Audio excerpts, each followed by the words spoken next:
I don't know. I was a punk in high school. I didn't really care about the church at all or anybody, um, except for myself. I was really into running and stuff, so that was kind of my thing. And I think I gave everyone a pain in the butt at church, seminary, stake things. I think everybody just wished I would leave and not go.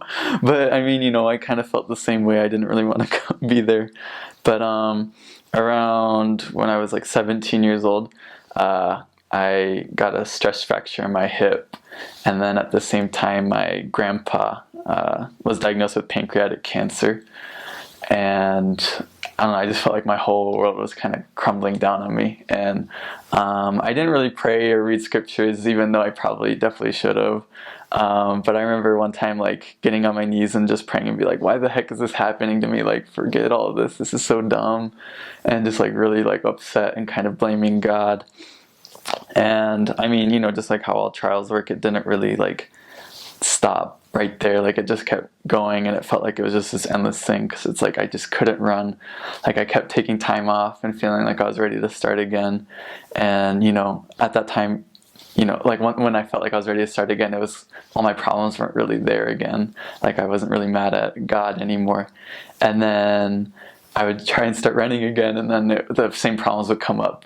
And I mean, I guess it was just mainly because the stress fracture itself wasn't diagnosed at the time. But I remember it was like the summer before my senior year.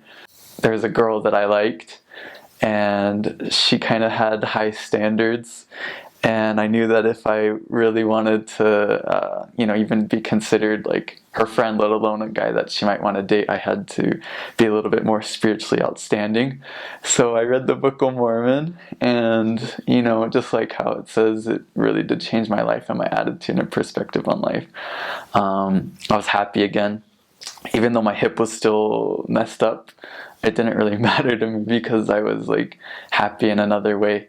And that was kind of one of the biggest things that really made me think that I should go on a mission. Like the fact that the Book of Mormon gave me happiness. I knew that God existed, and that I knew the Book of Mormon was true too. So it was kind of a tough experience to get through to get to that point, but it was definitely worth it. Looking back now in retrospective.